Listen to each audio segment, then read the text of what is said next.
கோடை நெல் சாகுபடி நடவு முதல் அறுவடைக்கான உரன் மேலாண்மை பத்தி தான் இந்த காணொலியில ஃபுல் அண்ட் டீட்டெயிலா பார்க்க போறோம். இந்த பருவங்களை நீங்க அடி உரம் பயன்படுத்த வேண்டாம். அப்படி அடி உரம் பயன்படுத்தினீங்க அப்படின்னு பாத்தீங்கன்னா கண்டிப்பா அதிகப்படியான பாசிகள் பிடிக்கும். நெல் வயலும் பாத்தீங்கன்னா உங்களுக்கு சரி வராது. டே 3 நீங்க எப்படி பராமரிக்கணும் அப்படின்னு பாத்தீங்கன்னா ஜிங்க் சல்பேட் பாத்தீங்கன்னா ஒரு ஏக்கருக்கு 10 கிலோ பயன்படுத்தணும். அதுக்குள்ள நீங்க கவுன்சில் ஆக்டிவ் 45 கிராம் பயன்படுத்தலாம். இல்லனா நீங்க சூப்பர் ரேசர் சொல்லக்கூடிய ஹெர்பிசைட பாத்தீங்கன்னா ஏக்கராவுக்கு 600 ml நீங்க கலந்து வீசலாம். இது கள மேலாண்மைக்கு ரொம்பவே சூப்பரான ஒரு கலைக்கொல்லிங்க. அது மட்டும் இல்லாம ஜிங்க் சல்பேட் பயன்படுத்துறது ரொம்பவே நல்லது. சரி, அதுக்கு அடுத்தது பாத்தீங்கன்னா டே 5ஆம் நாள் நீங்க எப்படி பராமரிக்கணும் அப்படின்னு பாத்தீங்கன்னா நம்ம அடி உரம் பயன்படுத்தல. அதனால பாத்தீங்கன்னா கண்டிப்பா நீங்க அடி உரத்தை இப்ப பயன்படுத்தணும். சோ எந்தெல்லாம் போடலாம் அப்படின்னு பாத்தீங்கன்னா ஃபேக்டம்பஸ் 20-20-0-13 பாத்தீங்கன்னா நீங்க 75 கிலோ பாத்தீங்கன்னா பர் ஏக்கராவுக்கு பயன்படுத்தலாம். அதுக்கு அடுத்தபடியா டிஏபி பாத்தீங்கன்னா ஏக்கராவுக்கு எவ்வளவு பயன்படுத்தலாம் அப்படின்னு பாத்தீங்கன்னா 50 கிலோ பயன்படுத்தலாங்க. சோ இது கூட யூரியா எவ்வளவு சேர்த்துக்கணும் அப்படின்னு பாத்தீங்கன்னா போடக்கூடிய 5ஆம் நாள் உரத்துல யூரியாவை பாத்தீங்கன்னா நீங்க 30 கிலோ பயன்படுத்தினுங்க. அதுவே போதுமானது. அதுக்கு மேல பயன்படுத்தினீங்க அப்படின்னு பாத்தீங்கன்னா நெல் வயல்ல பூச்சியில் தாக்கம் அதிகமா ஏற்படும். டே 15 அப்படின்னு பாத்தீங்கன்னா களை மேலாண்மையில நீங்க கோனார் வீடர் வச்சு ஓட்டினாலும் சரி, இல்ல கைகளால களை எடுத்தாலும் சரி, இல்ல நீங்க ஹெர்பிசைட் பயன்படுத்தினாலும் சரி. சோ நீங்க 15ஆம் நாள் ஸ்டெப் எடுக்கிறது ரொம்பவே நல்லது. இதுல நீங்க களைக்கொல்லி எது பெஸ்ட் அப்படின்னு பாத்தீங்கன்னா கிரீன் எக்ஸ்பர்ட், ஸ்பைடர், அதுக்கப்புறம் பாத்தீங்கன்னா இந்த கிரீன் மிக்ஸ், இது மூணையும் கலந்து நீங்க அடிச்சீங்க அப்படின்னு பாத்தீங்கன்னா உங்களோட நெல்வயல் இருக்கிற எல்லா வகை களைகளையும் நீங்க ஈஸியா கட்டுப்படுத்தலாம். அதாவது அகன்ற இலைக்களைகள், சிற்றிலை களைகள், அதுக்கப்புறம் பாத்தீங்கன்னா கொடி வகை களைகள், இந்த மாதிரியான களைகள் எல்லாத்தையுமே நீங்க கண்ட்ரோல் பண்ணணும் அப்படின்னு பாத்தீங்கன்னா கண்டிப்பா இப்ப இந்த ஹெர்பிசைடை பயன்படுத்தினாவே போதுமானது. உங்க நெல்வயல் இருக்கிற களைகள் எல்லாமே நீங்க கட்டுப்படுத்திடலாம். சோ அதுக்கு அடுத்தபடியா பாத்தீங்கன்னா டே 22 தூர்க்கட்டும் உரம். சோ நம்ம முதலாவதா கொடுத்தாச்சு. இதுக்கப்புறம் தூர்க்கட்டும் உரம் நம்ம என்ன கொடுக்கணும் அப்படின்னு பாத்தீங்கன்னா ஒரு ஏக்கருக்கு யூரியா பாத்தீங்கன்னா 45 கிலோ, பொட்டாஷ் பாத்தீங்கன்னா உங்களுக்கு 20 கிலோ, யூமிக் ஆசிட் பாத்தீங்கன்னா 2 கிலோ, இமாரான்னு சொல்லக்கூடியத நீங்க 4 கிலோ பயன்படுத்தணும். இது எதற்கு பயன்படுது அப்படின்னு பாத்தீங்கன்னா யூரியா பாத்தீங்கன்னா உங்களோட நெல்வயலோட வளர்ச்சிக்கும், சோ பொட்டாஷ் பாத்தீங்கன்னா உங்களோட நெல்வயல்ல நோய் தாக்கம், பூச்சி தாக்கம் அதிகமா வரும். சோ அதனால பாத்தீங்கன்னா நீங்க பொட்டாஷ் பயன்படுத்தீங்க அப்படின்னு பாத்தீங்கன்னா நோய் தாக்கம் கம்மியாகும். யூமிக் ஆசிட் பாத்தீங்கன்னா உங்களோட நெல்வயல்ல இருக்கிற வேர்களை பாத்தீங்கன்னா அதிகப்படுத்தி தூர்வெடிக்கும் திறனை பாத்தீங்கன்னா ரொம்பவே அதிகப்படுத்தும்.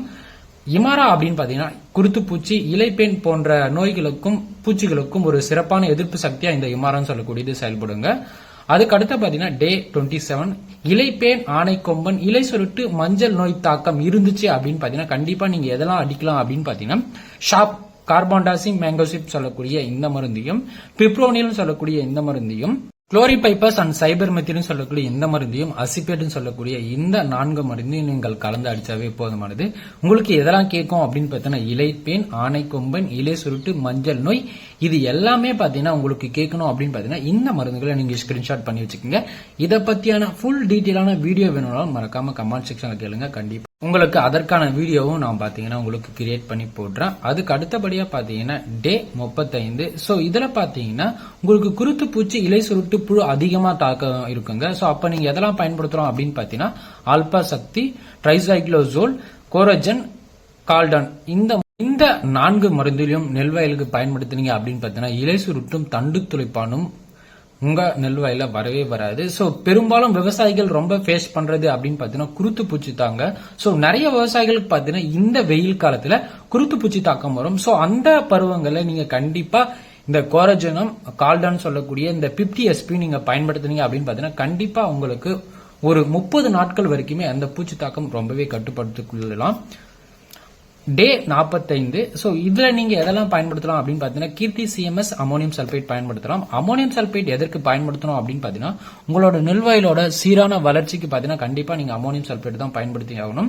சோ அமோனியம் சல்பேட் தவிர நீங்க யூரியாவை பயன்படுத்தினீங்க அப்படின்னு பாத்தீங்கன்னா கண்டிப்பா உங்களோட நெல்வயல்ல அதிகப்படியான பூச்சி தாக்கமும் புகையானும் வரக்கூடியதுக்கு ரொம்பவே வாய்ப்பு இருக்கு. அதனால பாத்தீங்கன்னா கண்டிப்பா யூரியாவை பயன்படுத்தாதீங்க. அதுக்கு அடுத்தபடியா பாத்தீங்கன்னா கீர்த்தின்னு சொல்லக்கூடிய இந்த சிஎம்எஸ் வருந்தாங்க. இதுல என்ன இருக்கு அப்படின்னு பாத்தீங்கன்னா கால்சியம், மெக்னீசியம் சல்பேட்டுங்க. சோ இது நெல்வயலுக்கு ரொம்பவே முக்கியமான ஒரு ஊட்டச்சத்துங்க. ஏன் அப்படின்னு பாத்தீங்கன்னா கண்டிப்பா வளரக்கூடிய பயிருக்கு கால்சியம், மெக்னீசியம் சல்பேட்னு சொல்லக்கூடிய இந்த ஊட்டச்சத்து குறைபாடு கண்டிப்பா இருக்கும். சோ அப்படி இருந்துச்சு அப்படின்னு பாத்தீங்கன்னா உங்களோட நெல்வயலோட தானியங்கள் பாத்தீங்கன்னா சரிவர வெயிட்டும் வராது, சரிவர உங்களால மகசூலும் எடுக்க முடியாது. அதனால கண்டிப்பா இந்த பருவங்கள்ல நீங்க டே 45 அமோனியம் சல்பேட்டும் கீர்த்தின்னு சொல்லக்கூடிய இந்த உருண்டங்களையும் போடணும். சோ அதுக்கு அதுக்கு அடுத்தபடியா பாத்தீங்கன்னா டே 55 கண்டிப்பா நம்ம போட்டிருக்கிற உரத்துக்கு கண்டிப்பா சிறிது பூச்சி தாக்கம் இருக்கும். சோ வெயில் காலம்ன்றதால மழை பெஞ்சிச்சு அப்படின்னு பாத்தீங்கன்னா கண்டிப்பா அந்த பூச்சி தாக்கம் கொஞ்சம் கட்டுக்குள்ள வரும். மழை பெய்யல அப்படின்னு பாத்தீங்கன்னா கண்டிப்பா இலை சுருட்டு புகையான் குருத்து பூச்சிக்கு வாய்ப்பு இருக்கு. சோ அந்த மாதிரி வந்துச்சு அப்படின்னு பாத்தீங்கன்னா நீங்க எதெல்லாம் பயன்படுத்தணும் அப்படின்னு பாத்தீங்கன்னா இந்த பைமேக்ஸ் சொல்லக்கூடிய இந்த மருந்தும், குளோரிபைபாஸ் 20 ஈசின்னு சொல்லக்கூடிய இந்த மருந்தும், ஷாப்புன்னு சொல்லக்கூடிய கார்பான்டாசிம் மேங்கோசிப்னு சொல்லக்கூடிய இந்த நோய் மருந்தும், இமிரா குளோரைடும். சோ இதை எல்லாத்தையுமே நீங்க பயன்படுத்துறீங்க அப்படின்னு பாத்தீங்கன்னா உங்களோட நெல்வாயில வரக்கூடிய இலை சுருட்டு புகையான் குருத்து பூச்சிக்கு ஒரு மிதமான சொல்யூஷனை நீங்க தரலாம். சோ இந்த மருந்துகளை நீங்க பயன்படுத்துங்க. அடுத்தபடியா பாத்தீங்கன்னா டே 70 நீங்க என்ன போடணும் அப்படின்னு பாத்தீங்கன்னா பொட்டாஷ் பிளஸ் அமோனியா பயன்படுத்தணும். சோ பொட்டாஷ் எதுக்கு பயன்படுத்தணும் அப்படின்னு பாத்தீங்கன்னா உங்களோட நெல்வாயில வரக்கூடிய கதிர்களை நீங்க வாலிபமா வர வைக்கிறது மட்டும் இல்லாம உங்களோட நெல்மணிகளை வெயிட்டையும் இன்க்ரீஸ் பண்ணும், கலரையும் இன்க்ரீஸ் பண்ணும். அது மட்டும் இல்லாம உங்களோட நெல்வாயில் பாத்தீங்கன்னா ரொம்பவே தரமா இருக்கும். அந்த பருவங்கள்ல நோய் தாக்கம்ன்றது வரும்ன்ற பட்சத்துல கண்டிப்பா நீங்க பொட்டாஷ் பயன்படுத்துறத நோய் தாக்கமும் உங்களால கட்டுப்படுத்த முடியும். அதனால பாத்தீங்கன்னா கண்டிப்பா அந்த பருவங்கள்ல நைட்ரஜனோ பாஸ்பரஸோ உங்களுக்கு தேவைப்படாது, பொட்டாஷ் சத்து மட்டும் தான் தேவைப்படும். சோ அப்ப நீங்க பொட்டாஷ் மட்டும் பயன்படுத்துக்க.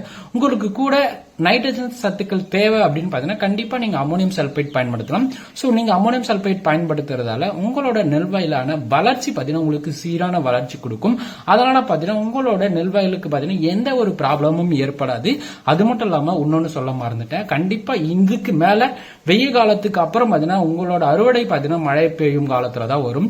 சோ கண்டிப்பா நீங்க பொட்டாஷ் பயன்படுத்தாம விட்டீங்க அப்படின்னு பாத்தீங்கன்னா கண்டிப்பா உங்களோட நெல்வாயில் பாத்தீங்கன்னா ஸ்டெம் பாத்தீங்கன்னா ரொம்பவே இலகா இருந்து கீழே சாயறதுக்கு ரொம்பவே வாய்ப்பு இருக்கும். அதனால பாத்தீங்கன்னா நீங்க கதிர்வரும் பருவங்கள்ல பொட்டாஷ் பயன்படுத்துறத உங்களோட நெல்வாயில தண்டு பாத்தீங்கன்னா ரொம்ப தடிமனா இருக்கும். அதனால பாத்தீங்கன்னா நெல்வாயில் கீழே சாயாத தடுக்கலாம்.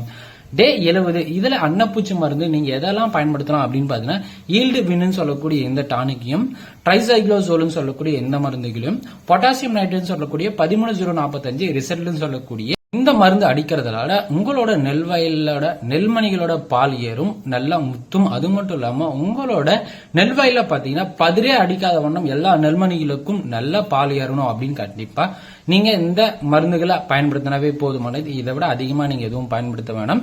கண்டிப்பா இந்த நம்ம சொல்லக்கூடிய மருந்துகள் எல்லாமே நீங்க ஸ்கிரீன்ஷாட் பண்ணி வச்சுக்கோங்க.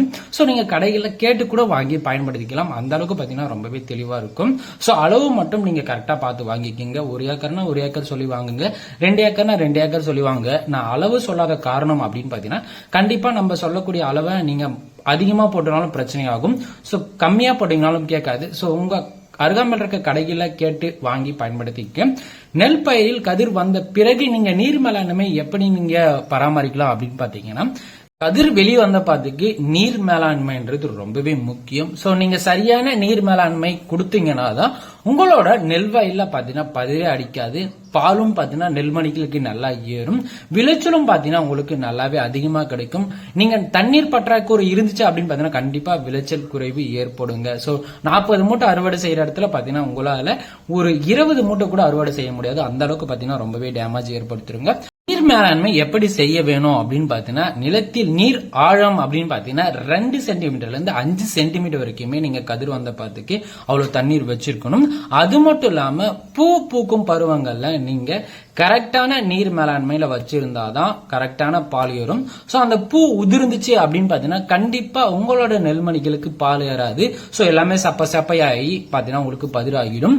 கதிர் நிரம்ப நிலை அப்படின்னு பாத்தீங்கன்னா தொடர்ந்து லேசான நீரை பராமரிக்கிறது ரொம்பவே நல்லது. உங்களோட நிலத்துல பாத்தீங்கன்னா தண்ணியே இல்லாம இருக்கக்கூடாது, நீர் பாத்தீங்கன்னா அளவா வச்சுக்கிட்டே இருக்கணும். அது மட்டும் இல்லாம ஒரு நாளைக்கு ஒரு முறை கண்டிப்பா நீர் பாய்ச்சறது ரொம்பவே முக்கியமானது. அது மட்டும் இல்லாம அறுவடையின் போது 7 நாள்ல இருந்து ஒரு 10 நாட்களுக்கு ஆகும் பட்சத்துல நீங்க நீர் விடுறது ரொம்பவே நல்லது. அது மட்டும் இல்லாம பிஎம் கிசான் சம்மன் நிதி திட்டத்திலிருந்து 23வது தவணை எப்ப வரும் நீங்க தெரிஞ்சுக்கணும் அப்படின்னு பாத்தீங்கன்னா லெப்ட் சைட் கார்னர் இருக்கிற இந்த வீடியோ பாருங்க. நெல் நடவு முதல் அறுவடைக்கான உரன் மேலாண்மை பத்தி தெரிஞ்சுக்கணும் அப்படின்னு பாத்தீங்கன்னா ரைட் சைட் கார்னர் இருக்கிற இந்த வீடியோ பாருங்க. இந்த சொர்ணவாரி பட்டத்துல நடவு செய்யக்கூடிய டாப் 5 நெல் ரகங்களை பத்தி நீங்க தெரிஞ்சுக்கணும் அப்படின்னு பாத்தீங்கன்னா கீழே இருக்கிற பிக்சரை கிளிக் பண்ணி வீடியோ பாருங்க. இதற்கு எல்லாமே லிங்க் நான் டிஸ்கிரிப்ஷன்ல கொடுக்குறேன். சோ இந்த வீடியோவை முழுமையா பார்த்துட்டு இந்த வீடியோவும் பாத்துருங்க. சோ உங்களுக்கு வேற ஏதாச்சும் தகவல் தேவைனாலும் மறக்காம கமெண்ட் செக்ஷன்ல கேளுங்க. கண்டிப்பா நான் உங்களுக்கு வீடியோவா எடுத்து போடுவேன். அது மட்டும் இல்லாம நம்ம கிராம விவசாயி பிளாக் யூடியூப் சேனலை லைக் பண்ணி ஷேர் பண்ணி சப்ஸ்கிரைப் பண்ணி வச்சுக்கோங்க. தினமும் பாத்தீங்கன்னா மதியம் 12 மணிக்கு நம்ம சேனல்ல வீடியோ வந்துடும். சோ கண்டிப்பா நீங்க ஒண்ணுதான் பண்ணணும். இந்த வீடியோவை லைக் பண்ணிட்டு உங்க அருகாமையில் இருக்க விவசாயிக்கு ஷேர் பண்ணிடுங்க. கூடவே நம்ம சேனலை சப்ஸ்கிரைப் பண்ணிக்கோங்க. அது மட்டும் இல்லாம நம்ம சோசியல் மீடியா பேஜான பேஸ்புக், டெலகிராம், இன்ஸ்டாகிராம், வாட்ஸ்அப் குரூப்ல இணையணும் அப்படின்னு பாத்தீங்கன்னா கண்டிப்பா நான் டிஸ்கிரிப்ஷன்ல லிங்க் கொடுக்குறேன். மறக்காம வீடியோ பாக்குற எல்லாருமே ஜாயின் பண்ணிக்கோங்க. அது மட்டும் இல்லாம ஒரு முக்கியமான விஷயம் என்ன அப்படின்னு பாத்தீங்கன்னா நம்ம சப்ஸ்கிரைப் பட்டனுக்கு பக்கத்துல ப்ளூ கலர்ல ஜாயின் பட்டன் இருக்கும். அந்த பட்டனை கிளிக் பண்ணி மெம்பர்ஷிப்ல ஜாயின் பண்ணிக்கங்க. அடுத்த ஒரு நல்ல வீடியோவில் சந்திக்கிறேன். நன்றி. உங்களுக்கு விவசாயம் பண்ண ஆசையா இருக்கா? அத பத்தி அதிகமா தெரிஞ்சுக்கணும்னா கிராம விவசாயி யூடியூப் சேனலை சப்ஸ்கிரைப் பண்ணுங்க.